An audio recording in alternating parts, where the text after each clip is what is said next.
Welcome to Tiny Tots Have Thoughts Too. I'm Mischelle Mulia, and I'm so excited to be here today to share just how research with kids age 6 to 9 is just a teeny bit different than doing research with adults. Before we jump into it, I'd like to share a little bit about my background. I started out my design journey in the architecture field, where I got to design things like this, before transitioning into product design, first at Netflix, and now as a senior product designer at Clever, where I've been the last 5 years. At Clever, our goal is to make it easier for students and teachers to access all of the apps that they want to use in their classrooms. Today, we serve over 20 million students and teachers across the country, and that's super exciting. Throughout my 5 years here, I've helped design many new features for students and teachers, like this one, where I help teachers troubleshoot issues in their classrooms, or like this one, where I got to help district leaders understand the most successful edtech apps in their district. I've also helped develop new research practices, particularly with students and teachers in the context of their classrooms. And I was actually able to share a little bit of this at a previous event. I'll left the link to the talk in the file if you're interested in learning further. In the last 2 years, my focus had shifted towards helping Clever build a brand new kids educational games product, specifically made for those between the ages of 6 to 9. And this is some brand new stuff, so we knew getting all of the subtleties right would be critical. We just want to make sure that this product that we're bringing to market is the right one that kids would love. And to do this right, I needed to quickly figure out how to do research with kids. And today, I'll be sharing some of what we've learned along the way. When I first embarked on this task, I thought that it would be very similar to doing research with adults. You know, you walk in with questions and you sort of walk out with learnings and insights. And boy, was I wrong. Throughout all of our sessions, I quickly realized that research with kids could often feel more like about 60% research insights, some portion babysitting, and a little bit of unlicensed kid therapy session. But don't worry. Hopefully by the end of this talk, I've been able to share with you some useful tips to make that time meaningful and productive. And here's what we'll cover today. We'll go through these 3 things to consider when you're planning user research session with kids. First, we'll talk about crafting that sense of safety. Then, we'll share some best practices in digging deeper with kids. And lastly, we'll talk about how might we design kid-centric artifacts so that those made feel like it's been made for them. Let's get started. One of the core requirements before you're even able to begin conversing with a child is making them feel safe. I'm sure some of you may be familiar with the stranger danger idea.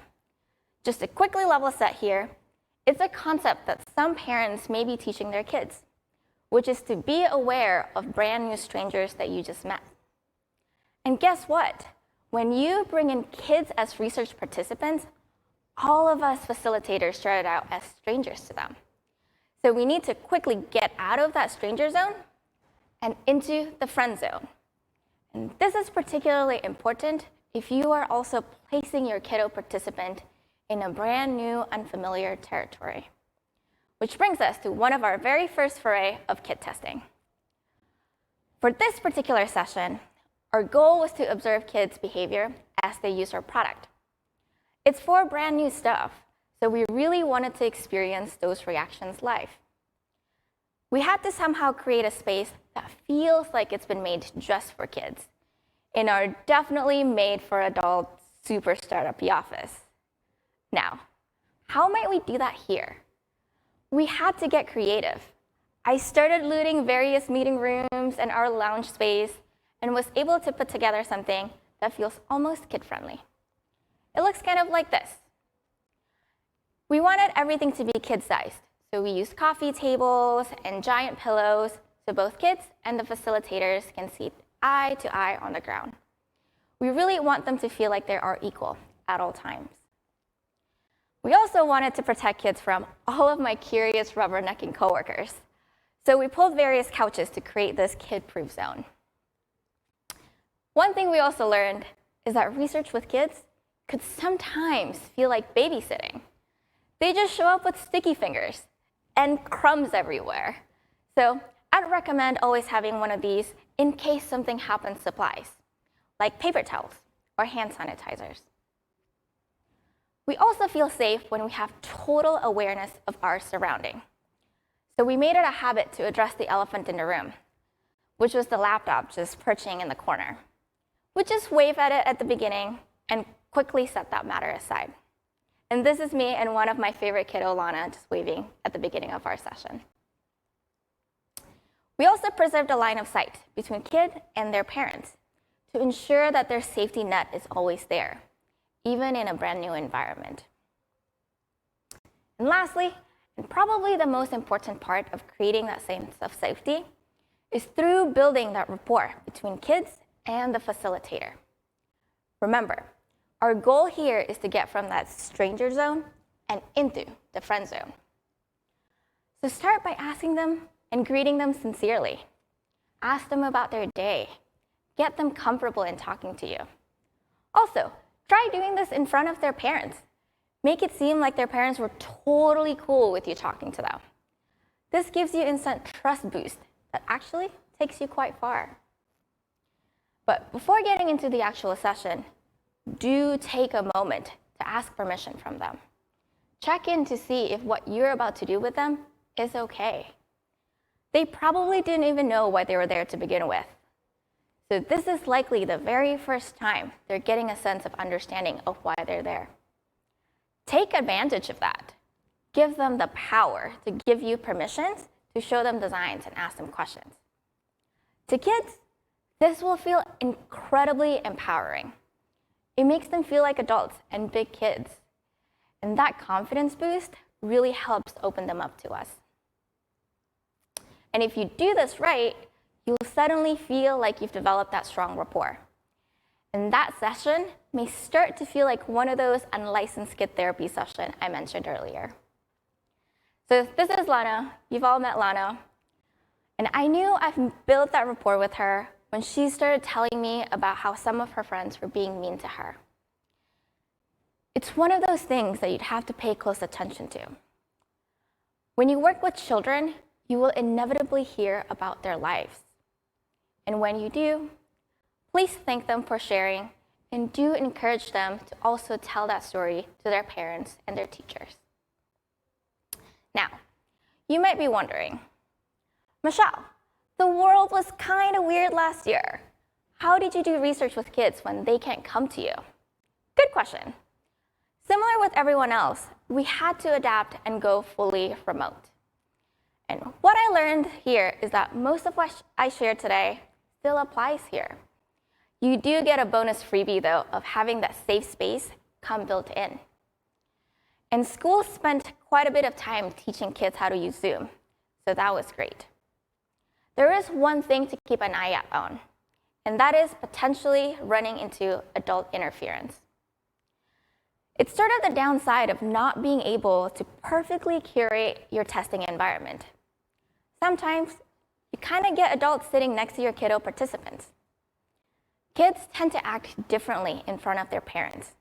They're less open to new challenges, continuously seek out for their parents' approval, so they may not be sharing as freely with you. And this is a big no, especially if your goal is to get raw kids' insights, or if your product is meant to be used by kids independently.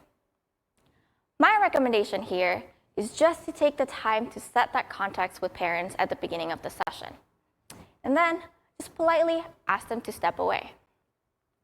You'd be surprised by how many parents were totally open to this. After all, we gave them some free digital babysitting for their kids, and most of the parents were very excited to get some time back with their days. Now that you're knee-deep in the friend zone, you're ready to start digging deeper to truly understand what kids are trying to communicate to us. When you think about talking to kids, I'm sure some of you may be familiar with this scenario. An adult would be asking a child, "Hey, how was school?" And only to be met with one of those, "Fine." So let's take a moment here and unpack why this happened. How is school just actually feels a little too open-ended, which I know is something that we practice a ton for adult research sessions. For kids, instead of empowering, it feels more paralyzing, and the question just feels a little too big for them. This question also feels very emotional as a starter one. It's just asking for too much far too soon. And it may assume that there could be the right answer that the asker is hoping to hear. Oh, I had so much fun at school today, or I got to share a snack with my best friend during recess. And that put a ton of pressure on kids. So you end up with fine. And that's definitely not where we want to be when our goal is to get into those deep user insights. This took us several rounds to get right. And here's an example of something that works. Take two. Let's replay that scenario. But instead of asking kids, how was school? Try starting with, hey, did you have school today? This is a super easy question to answer. It's factual and not opinionated. It helps to start building this question answering confidence. Make them feel like they know the right answer to your questions. Even if whatever that is totally relative, right? And they will answer you. And you can follow up with, what was your favorite part? And now you're slowly starting to ask easy questions that may require them to just do a teeny bit of reflection and share a small opinion with us. They could say math or recess or story time. And you can use this answer as an anchor and an invitation to go just one more level deeper. And so on and so forth. You see, kids are not adults. Those open-ended question strategy that we love for them just simply won't work with kids. Instead, try those simple and easy to answer directed questions. Those provide kids with just enough context to feel confident about their answers. Let's take a look at this in a real-life scenario. For another one of our projects, our goal is to get to the root of why kids are so obsessed with those dress-up games. One of these guys. You get to pick a hat or choose a different hairstyle. So we brought some kids into the office to learn more. And here's what happened with one of our kiddo participants, Tony. When he came in, I put this game in front of him and asked, hey, Tony, can you teach me how to play this game? And even though this was a brand new game he has never even seen before, he didn't seem to get stumped. I actually saw this as a common pattern across all the kids that we tested with. They sort of just figured it out along the way while teaching us how to play the games we show them. We're tapping into kids' desires to feel like big kids here. They love feeling like they're the one who gets to teach the younger kids how to do new things. It makes them feel like the experts, and 6 to 9 years old crave these feelings a ton. And they may walk you through how to play the game, and do take this time to carefully observe what they do. You can call out then specific actions of what they did as one of those invitations to go a little bit deeper. In this session, I noticed that Tony picked a pair of glasses, and so I asked him about that. And this is what he said. Well, I'm wearing a pair, so I want to put them on my character. Wait a minute, that seems like insight to me. It looks like he really enjoys playing dress-up games, not just because it's cute and fun, but also because he was able to find some self-representation in the games that he's interacting with. But I was still curious about the nature of dress-up games. What really makes them so addicting? So I asked Tony about it, and this is what he said. This also seems like another insight to me. This starts to paint a picture in my head why kids truly enjoy those dress-up games. It's more than just character play. It's also a way for them to practice decision-making process, something your typical 6-year-old may not get to do as much at home.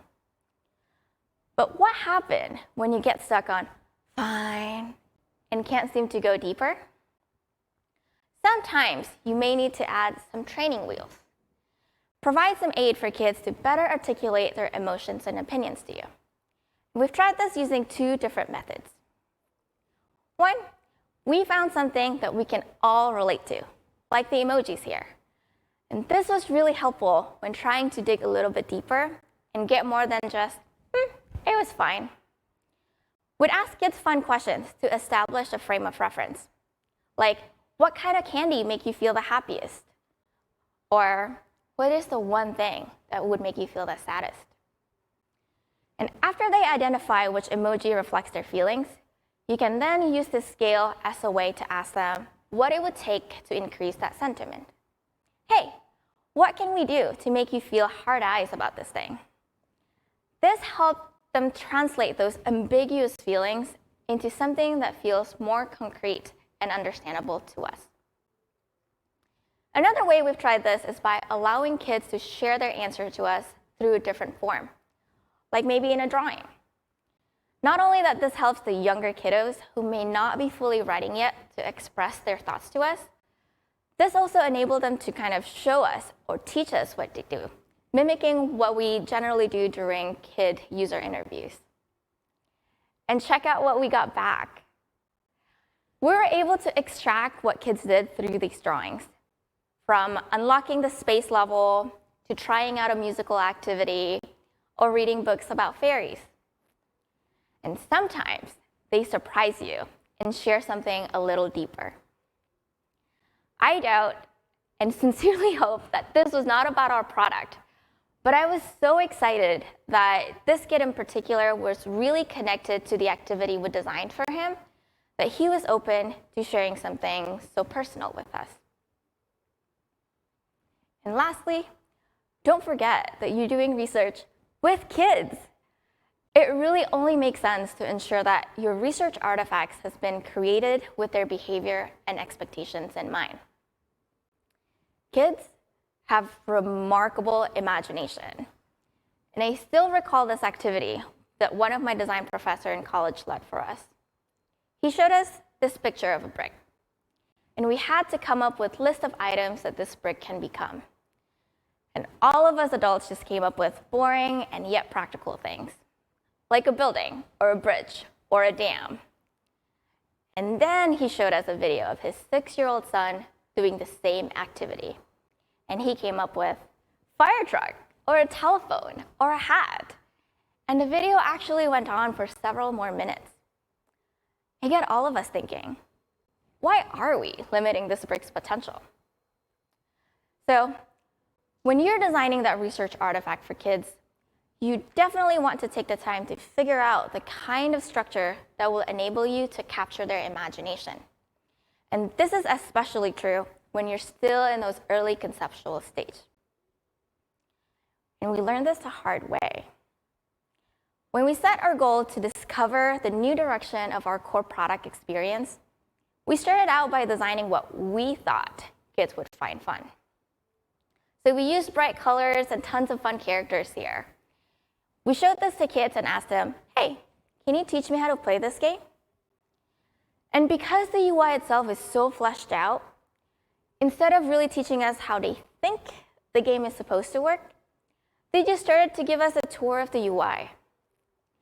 And of course, that's totally perfect for a usability testing. But when your goal is still in those initial conceptual stage, and you'd like to uncover what kids would truly expect from a product that's made just for them, this totally missed the mark. So I recall that brick exercise and tried again, this time with a much more pared down mockup. When we showed this to kids and asked them to teach us how to play this game, what happened was almost magical. They were telling me how there were treasures hiding in the math category, or how you're able to unlock the space shuttle when you open the science category. And that was the kind of light bulb moment for us. And we knew when we built the product MVP, we had to capture all of those imagination and design the world hiding behind those categories. And I wish I don't have to remind all of us to do this. It's all about the fun, and kids are definitely there for the fun. And for another one of our projects, it became important for us to get a sense of a long-term contextual insight. Our product was meant to be used at home, so we came up with an idea to design a journal study that our user can take home and track their feedback over time. Since kids were our target users here, we had to consider them when we were designing those journals themselves.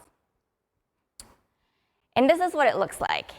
We used fun colors and bright colors here, made it really easy for kids to answer them. And we also shipped this off with colored pencils and stickers so then kids can really express themselves. And check out what we got back. Receiving these always felt like Christmas morning to me. Not only that we got some really fun artifacts, we also learned that kids got so into the journal that they became our research advocate at home. I recall one of the kids I worked with, Sophie. She would tell me that she'd do her section and then she would run around her home trying to find her mom so then she could do her part. That was special. Sure, we were able to track users' product sentiment over time, but we were also able to peek into the relationship between kids and their parents. And we've since been able to translate those insights into some kid and parent relationship building features. And that's been really awesome for us. Once in a while, something really crazy happened.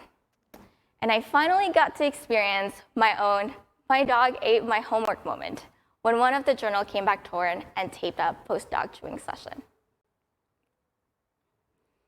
And that takes us to the end. I hope this session has helped demystify doing research with kids just a little bit and help you all see it as the fun and joyous moments it truly can be. Kids are a treasure trove of ideas. As designers, we can tap into those wonderful insights the same way we can do with adults if we learn to meet our users where they're at. First, by building trust through crafting that safe space and environment, and also taking the time to build that strong rapport with them. Then, you want to tease out their thoughts by flipping their user research script from something open-ended into direct and guided list of questions. And finally, you want to provide kids with ways they're familiar with to express themselves. You can do this by showing them artifacts that enable you to tap into their imagination.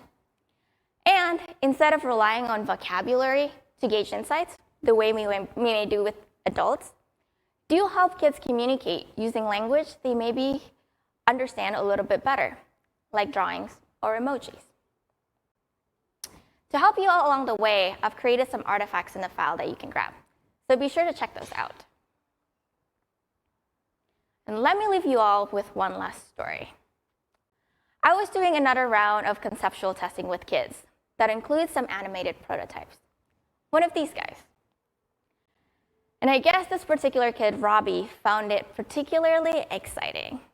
And he yelled out, "Whoa, how did you do that?" And me, maybe getting a little bit too excited and engrossed in a moment, yelled back, "Magic." He was totally unamused and replied to me in the most polite, deadpan way. "Please tell me the truth." And that was a wake-up call for me. He just totally pwned me.